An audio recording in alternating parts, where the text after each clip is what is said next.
السلام علیکم ورحمۃ اللہ وبرکاتہ۔ اعوذ باللہ السمیع العلیم من الشیطان الرجیم، بسم اللہ الرحمن الرحیم۔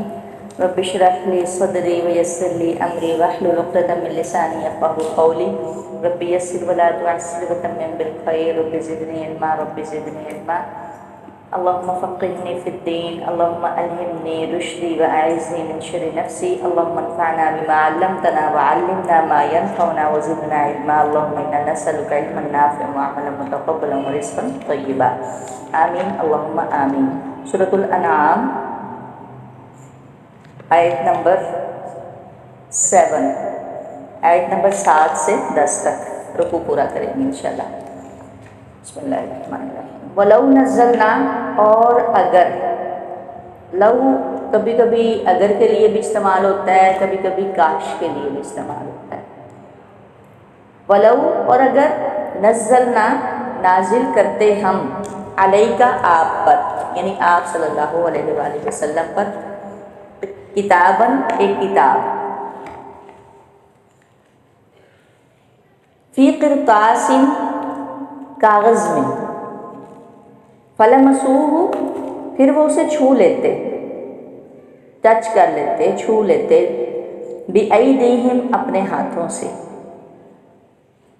اللہ تعالیٰ کہہ رہے ہیں کہ یہ جو پیچھے باتیں ہو رہی ہیں، اور اصل میں ان کا یہ مطالبہ تھا کہ وہ یہ چاہ رہے تھے، ابھی ان کی ایک حجت کا یعنی آنسر کیا جا رہا ہے کہ وہ کہتے تھے کہ چلو ہم مان لیتے ہیں کہ جو آپ قرآن سنا رہے ہیں یہ اللہ کی طرف سے اترا ہے، لیکن ہمیں آپ کاغذ میں لکھا ہوا، وہ بھی آسمانی کاغذ، یہ ان کا ایک مطالبہ تھا، کاغذ جو تھا وہ بھی آسمانی ہونا چاہیے، اس میں لکھا ہوا دیں، پھر اس کو جو ہے جی، تو یہ ان کا ایک ان کی ڈیمانڈ تھی، یہ ان کی حجت کا جواب ہے کہ اگر تم یہ کہتے تو ہم مان لیتے ہیں، لیکن لکھا ہوا اور آسمانی کاغذ ہونا چاہیے۔ کاغذ بھی معروف مطلب کرتاس کا ہونا، ایک کبھی اس وقت تو ایک جھلی نما کاغذ ہوتا تھا وہ والا۔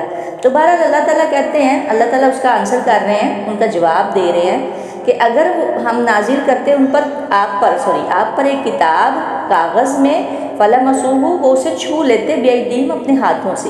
ہاتھوں کا ذکر کیوں کیا گیا کہ آپ کوئی بھی چیز پرچیز کرتے ہیں، لیتے ہیں، یا کچھ بھی آپ کچھ کرنے لگتے ہیں تو آپ پہلے اسے ٹٹول کے دیکھتے ہیں، یہ ایک انسانی نفسیات ہوتی ہے کہ آپ اسے چھو کر دیکھتے ہیں، ٹھیک ہے۔ جب آن لائن ہم کوئی چیز منگوا رہے ہوتے ہیں تو ہمیں اتنا وہ نہیں ہوتا کہ ہم کیسے، ابھی ہم نے اسے دیکھا نہیں ہے، ٹچ نہیں کیا، تو ہم اسے جو ہے وہ چھو کر دیتے ہیں۔ اب اللہ اسی کو لے رہے ہیں کہ اگر وہ اپنے ہاتھوں سے اسے چھو بھی لیتے اس کاغذ کو یا اس کتاب کو، لقال الذین، تو البتہ وہ ضرور کہتے، لام تاکید ہے یہاں پر، تو وہ ضرور کہتے، الذین، وہ لوگ، کفروا، جنہوں نے کفر کیا، ان ھذا، نہیں ہے یہ، الا، مگر، سحر مبین، کھلا جادو کھلم کھلا، واضح۔ تو وہ یہ بات کہتے ہیں، کیوں کہتے ہیں انہوں نے ایسی، اللہ نے یہ والی بات کہی کہ انہوں نے ایسا، یعنی کاغذ کو، کتاب کو چھو لینے کے باوجود بھی، یہ ان کی ڈیمانڈ تھی، اس کے باوجود کہ وہ ماننا نہیں اصل میں چاہ رہے تھے، یہ ان کی ہٹ دھرمی تھی۔ اب اس میں آپ یہ دیکھیں کہ کچھ یہ بھی معاملات ہیں، آپ نے جیسے پہلے پڑھا ہوگا کہ کوئی بھی قوم کسی معین یا متعین نشانی کا جب بھی مطالبہ کرتی ہے نا، اگر وہ آ جائے، نازل ہو جائے، اللہ تعالیٰ دے دیں، تو پھر اگر وہ نہ مانے تو پھر عذاب جو ہے وہ کنفرم ہے کہ عذاب آئے گا، اور پھر ایسا عذاب آتا ہے کہ وہ قوم ہلاک کر دی جاتی ہے۔ شاید اس وجہ سے بھی کچھ ان کی باتیں نہیں مانی جاتی تھی، کیونکہ رسول اللہ صلی اللہ علیہ وسلم ان میں موجود تھے۔ شق القمر کا واقعہ ہوا تو انہوں نے کیا کہا تھا، سحر یوسف، سحر مستمر، یعنی اس قسم کے انہوں نے باتیں کی، یہ تو چلتا ہوا جادو ہے، یعنی ہماری آنکھوں کو ہی کچھ کر دیا گیا، اس طرح کی باتیں۔ اچھا، اس کے علاوہ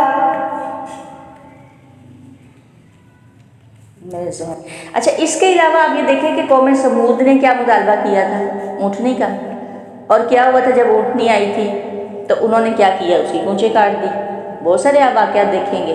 اور کونچے کاٹ دی. پھر اللہ تعالیٰ نے کیا کہا کہ فدمدم علیہم ربہم بذنبہم فسواہا ولا یخاف عقباہا، کہ سب کی اینٹ سے اینٹ بجا دی گئی اور سب کو برابر کر دیا گیا. اسی طرح ابراہیم علیہ قوم لوط پر جب فرشتے آئے تو یعنی بہرحال وہ تو ایک فرشتوں کی بات ہو رہی ہے. تو یہ جب اونٹنی کا بھی اسی طرح جو ہے کئی اس طرح کے معاملات آتے ہیں کہ جب انہوں نے مطالبہ، جیسے حضرت عیسیٰ علیہ السلام کا ہم نے پیچھے پڑھا ہے تو اللہ تعالیٰ نے کیا کہا تھا کہ اگر دسترخوان اتار دیا، اگر نہ مانا تو وہ عذاب دوں گا کہ جو کسی کو بھی نہ دیا ہوگا. اس وجہ سے بھی جہاں تک میں اس کو دیکھ رہی تھی کہ اللہ تعالیٰ نے ان کی باتیں نہیں زیادہ تر مانی. کیا کیا یہ مطالبات کرتے تھے؟ اچھا چلے جو ہے نا وہ کبھی کچھ ان کے ساتھ، اب یہ آگے آپ پڑھیں گے فرشتہ کیوں نہیں، یعنی اس قسم کے عجیب قسم کے نا بوگس قسم کے ان کے مطالبات ہوتے تھے. اچھا اللہ کہہ رہے ہیں پھر یہ کہیں گے سحر مبین، کھلا جادو. سحر کسے کہتے ہیں؟ ہر چھپی ہوئی چیز، ہر ایسی چیز یعنی انسانی جسم پر اثر انداز ہونے والا ایسا خفیہ اثر جس کی سمجھ ہی نہ آئے. سحر کہتے ہیں ہر چھپی ہوئی چیز کو. اور جادو کیا ہے؟ اس میں جنات سے بھی مدد لی جاتی ہے. اور پھر کیا ہوتا ہے؟ یہ سب ویسے تو سحر سے نکلا ہے. سحر کہتے ہیں سحری کا وقت کیا ہوتا ہے؟ لاسٹ جو اینڈ ہوتا ہے نا رات کا، جب سب سے زیادہ اندھیرا ہوتا ہے بھوک، تو وہ وہی ٹائم ہوتا ہے. پر اسی سے سحر نکلا ہے. تو کیا یہ باتیں کہتے تھے؟ ہاں پیچھے بھی وہ لوگ یہ باتیں کہہ چکے ہیں کہ یہ کھلا جادو تھا. جیسے کہ ایک آتا ہے کہ وَلَوْ فَتَحْنَا عَلَيْهِمْ بَابًا مِّنَ السَّمَاءِ فَظَلُّوا فِيهِ يَعْرُجُونَ لَقَالُوا إِنَّمَا سُكِّرَتْ أَبْصَارُنَا بَلْ نَحْنُ قَوْمٌ مَّسْحُورُونَ. اگر ہم ان پر آسمان کا کوئی دروازہ کھول دیں، یہ اس میں چڑھنے بھی لگ جائیں، یعنی ان کی ڈٹھائی آپ دیکھیں اللہ تعالیٰ بیان کر رہے ہیں. کون سی صورت ہے؟ سورہ حجر. ٹھیک ہے کہ اگر ہم ان پر آسمان کا کوئی دروازہ کھول دیں اور یہ اس میں چڑھنے بھی لگ جائیں، تب بھی کہیں گے کہ ہماری آنکھیں جو ہیں وہ متوالی ہو گئی ہیں، یعنی ہم پر جادو کر دیا گیا. ایک اور جگہ آتا ہے وَإِن يَرَوْا كِسْفًا مِّنَ السَّمَاءِ سَاقِطًا يَقُولُوا سَحَابٌ مَّرْكُومٌ، اب سورہ طور میں. اور اگر وہ آسمان سے گرتا ہوا ٹکڑا بھی دیکھ لے تو کہیں گے طے بتائے بادل ہیں. یعنی عذاب الہی کوئی نہ کوئی ایسی کوئی نہ کوئی توجیہ کر لیں گے جس میں مشیت الہی کا کوئی دخل انہیں تسلیم کرنا ہی نہ پڑے. یہی حال ہم لوگوں کا ہے. جب تک کہ ہم پہ کوئی مصیبت آفت نہ آئے ہمیں سمجھ نہیں آتی. جن پہ آ جاتی ہے پھر انہیں مہلت نہیں ملتی. ابھی آپ یہ واقعات دیکھ رہے ہیں، کتنے لوگ چلے جاتے ہیں قدرتی آفات میں اور ان سب چیزوں میں. تو اللہ تو کہہ رہے ہیں ان اللہ لا یظلم الناس شیئا، میں تو نہیں کسی پہ ظلم کرتا ہے. لوگوں کو جو ظلم ہے ان کے اپنے گناہوں کے سبب. وقالو، اچھا ایک اور اب مزید جو ہے نا وہ وقالو، انہوں نے کہا لولا انزل علیہ ملک، کیوں نہیں اتارا گیا اس پر کوئی فرشتہ. کس پر؟ پیغمبر صلی اللہ علیہ وسلم پر. اس کے ساتھ ایک فرشتہ گارڈ بن کے کیوں نہیں آیا کہ وہ پیغمبر تو کہہ رہے ہیں کہ مان لو، ساتھ میں وہ بھی ساتھ میں اس کی بات کی تصدیق کرے. وَلَوْ أَنزَلْنَا، اور اگر اللہ تعالیٰ کہہ رہے ہیں وَلَوْ أَنزَلْنَا، اگر اتارتے ہم ملکن کوئی فرشتہ، لَقُضِيَ الْأَمْرُ، البتہ فیصلہ کر دیا جاتا الامر کام کا، معاملے کا. ثُمَّ لَا يُنظَرُونَ، پھر وہ ڈھیل نہ دیے جاتے، مہلت نہ دیے جاتے. اب ان کا یہ ایک مطالبہ ہے کہ فرشتہ کیوں نہیں، یعنی اللہ تعالیٰ کہتے ہیں کہ فرشتہ اگر اصل شکل میں آ جاتا بالفرض، پہلے تو وہ کہہ رہے ہیں کہ فرشتہ کیوں نہیں اتارا گیا، پھر اللہ کہہ رہے ہیں اگر فرشتہ اتارتے تو پھر تو وہ کام ہی کر دیتا. تمام جتنے بھی فرشتے آئے ہیں آپ پیچھے پڑھ لیں دیکھ لیں کہ یا تو وہ جو ہے عذاب کے لیے آئے ہیں یا بہرحال جو بھی فرشتوں کی ڈیوٹیز ہیں. تو اکثر جو ہے جب فرشتے آ جاتے ہیں تو تب تو معاملہ کام تمام ہو جاتا ہے.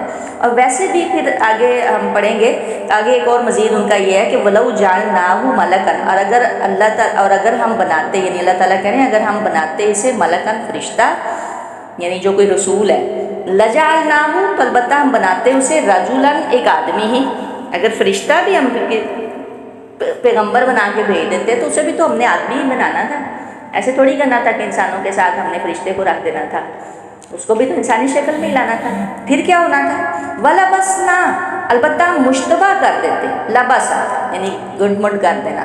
مشتبہ کر دیتے ہم علیہم ان پر ما یلبسون جو وہ شبہ کرتے ہیں. اس کو ہم مشتبہ کر دیتے. مشتبہ کیسے کر دیتے؟ اگر فرشتہ انسانی شکل میں یا فرشتہ بالفرض فرشتہ آتا تو آپ اسے دیکھتے کیسے؟ کس سے بنا فرشتہ؟ نور سے. آ رہے نظر؟ یہ فرشتے بیٹھے نہیں ہیں ادھر، آ رہے ہیں نظر؟ نہیں آ رہے. تب بھی ان کا یہ مطالبہ ہونا تھا. ٹھیک ہے. اگر فرشتے کو انسانی شکل میں بھیجتے کسی میں تو پھر بھی انہوں نے یہی کہنا تھا یہ تو انسان ہے.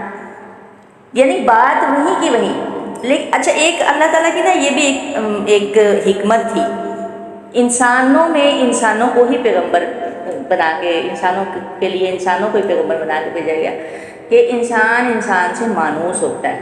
رسول اللہ صلی اللہ علیہ وسلم نے 2 مرتبہ دیکھا تھا جبرائیل امین کو. دونوں دفعہ ہی جو ہے نا خوف زدہ ہوئے تھے.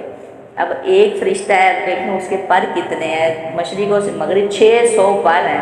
آپ یہ بتائیں کہ آپ ان سے مانوس ہو سکتے ہیں؟ ہم تو کہتے ہیں نا یہ بڑا خوبصورت شخص ہے، یہ فرشتہ ہے، فرشتہ نما. ہم نے تو فرشتہ کو ایسے سمجھ لیا، ایسے تھوڑی ہے. ہاں مختلف ہیں، کئیوں کے کم پر ہیں، کئیوں کے زیادہ ہیں، کئیوں کے زیادہ مطلب بہت ان کا جسم جو ہے وہ بڑا قوی ہیکل ہے. کوئی کس طرح سے، یہ نہیں ہے کہ اس طرح. لیکن بہرحال یہ بات جو ہے ان کی ابھی بھی کیا کہتے ہیں، ابھی نہیں مانتے. رسول اللہ صلی اللہ علیہ وسلم نور ہے، بشر نہیں ہے. یہ اس قسم کی حجتیں بیان کرتے ہیں. پڑھے لکھے لوگ جو قرآن کو پڑھتے ہیں وہ بھی اس چیز کو نہیں مانتے کہ رسول اللہ صلی اللہ علیہ وسلم بشر. اللہ کے نبی نے واضح طور پہ کیا نا بشر ہوں، میں تو تم جیسا ہی ایک بشر ہوں. ہاں یہ ہے کہ مجھ پہ وحی آتی ہے. ٹھیک ہے. بہرحال افضل البشر ہے رسول اللہ صلی اللہ علیہ وسلم. تو یہ ساری چیزیں ان کی اس لیے تو انسان سے مانوس ہوتا ہے اس وجہ سے. اور پھر سب سے بڑی بات کہ آپ دیکھیں کہ رسول اللہ صلی اللہ علیہ وسلم کی زندگی پوری حیات طیبہ ان کے سامنے تھی. پھر اس طرح سے اللہ کے نبی کو صحابہ کرام نے ان کے دوستوں نے مانا اور پھر ایمان لائے. اب آگے ایک اور بات آ رہی ہے. اب اللہ تعالیٰ آگے تسلی دے رہے ہیں رسول اللہ صلی اللہ علیہ وسلم کو. وَلَقَدِ اسْتُهْزِئَ البتہ تحقیق مذاق اڑایا گیا. استہزاء کہتے ہیں کسی چیز کو یعنی عقل کے خلاف عقل دیکھ کے نا اس کا مذاق اڑانا. کیونکہ آگے ایک اور بات آ رہی ہے جیسے جعل اور خلقہ کا آیا تھا، اسی طرح سخروا آ رہا ہے، اس کا معنی ہو رہا ہے. تو مذاق اڑایا برسول کئی رسولوں کا اڑایا گیا. من قبل کا آپ سے پہلے بھی. فحاقہ پس گھیر لیا گیا. حاقہ کا روٹ ہے ہا یا قا اور یہ گھیرنے کے لیے یہ استعمال ہوا یہ لفظ فحاقہ. فحاقہ تو گھیر لیا گیا بالذین ان لوگوں کو جنہوں نے سخروا تمسخر کیا، مذاق اڑایا. پہلے استہزاء ہے اب سخروا ہے. سخریہ کہتے ہیں حقیر کسی کو حقیر سمجھ کر اور اس کے عیب کو بیان کر کے اس کا تمسخر اڑانا، اس کا مذاق اڑانا. پہلا کیا تھا؟ خلاف عقل کسی چیز کو سمجھ کے کہ عقل میں کسی کی بات سمجھ میں نہیں آ رہی اس کا مذاق اڑا دیا، استہزاء ٹھٹھا کیا. اور سخریہ کیا ہے؟ کسی چیز کو حقیر سمجھ کے اس کا عیب بیان کر کے پھر اس کا تمسخر اڑانا. بالذین ان لوگوں کو تو آپ نے فحاقہ بالذین تو گھیر لیا ان کو جنہوں نے سخروا تمسخر کیا منہم ان میں سے. کس چیز نے گھیر لیا؟ عذاب میں. ما کانوا بہ یستہزئون اس چیز نے جو تھے وہ بہ اس کا یستہزئون مذاق اڑاتے. اسی چیز نے ان کو گھیر لیا. آپ رسول اللہ صلی اللہ علیہ وسلم جو ہے نا غمگین ہوتے تھے اور کیا اللہ تعالیٰ کہتے ہیں کہ ہمیں پتہ ہے کہ آپ کا سینہ جو ہے نا وہ تنگ ہوتا ہے. ابھی دیکھیں یہ انسان کی نفسیات ہے کہ جب بندہ دیکھتا ہے نا کہ میں کسی تکلیف میں ہوں، میں ہی اکیلا ہوں، میرے ساتھ یہ سارا کچھ ہو رہا ہے تو وہ بڑا غمگین ہوتا ہے. لیکن جب کسی کے غم میں شریک ہو جاتے ہیں نا، کسی سے شیئر کر لیتے ہیں مطلب بات کسی سے بھی، تو وہ آپ کا غم ہلکا ہو جاتا ہے اور بانٹا جاتا ہے۔ تو رسول اللہ صلی اللہ علیہ وسلم کو اللہ تعالیٰ اسی لیے تسلی دے رہے ہیں کہ یہ صرف آپ کے ساتھ نہیں ہوا، آپ سے پہلے بھی رسولوں کا مذاق اڑایا گیا۔ اب دیکھیں جب کوئی فوت ہوتا ہے تو سارے جاتے ہیں اس کے ساتھ عیادت اس کی تعزیت کے لیے جاتے ہیں، اور یہ بہت بڑا ثواب اجر ہے کہ آپ اس کی تعزیت کے لیے کیوں جاتے ہیں کہ ان کا غم ہلکا ہو، آپ ان کو تسلی دیتے ہیں۔ تو یہ ایک انسانی نفسیات ہے، پھر انسان کا غم بھی ہلکا ہو جاتا ہے، ٹھیک ہے۔ تو رسول اللہ صلی اللہ علیہ وسلم کو اسی طرح اسی لیے اللہ تعالیٰ جو ہے نا وہ ایک تسلی دے رہے ہیں کہ یہ آپ کے ساتھ نہیں ہوا، یہ پہلے رسولوں کے ساتھ بھی ہوتا رہا۔ آج نہیں ہم کہتے کہ جو بھی کوئی تبلیغ کر رہا ہے یا کوئی بھی بات کر رہا ہے کوئی اس طرح، یہ تو پہلے بھی ہوا ہے۔ کتنا مشکل ہوتا ہے، کتنا عجیب لگتا ہے کہ جب آپ کسی کو دعوت دے رہے ہیں اور وہ آپ کو آگے سے فٹ سے جواب دے دے۔ اب تو جواب نہیں کھا دیا، اب تو پتھر بھی نہیں مارتا، اب تو ویسے ہی کوئی وہ بیچ میں سے پتلی گلی میں سے نکل جاتا ہے کوئی بہانہ وغیرہ لے کے، لیکن رسول اللہ صلی اللہ علیہ وسلم کو تو پتھر مارے گئے تھے۔ استغفر اللہ العظیم۔ ہمارے سامنے تو اللہ کے نبی کی مثال ہے، کوئی غم ایسا نہیں جو کسی پیغمبر پہ آیا ہو وہ رسول اللہ صلی اللہ علیہ وسلم پہ نہ آیا ہو، حتیٰ کہ 2 بیٹیوں کو طلاق دی، کیسا غم نہیں، پتھر مارے گئے، لہو لہان کیا گیا۔ استغفر اللہ العظیم۔ سبحانک اللہم و بحمدک و نشہد ان لا الہ الا انت نستغفرک و اتوب الیک۔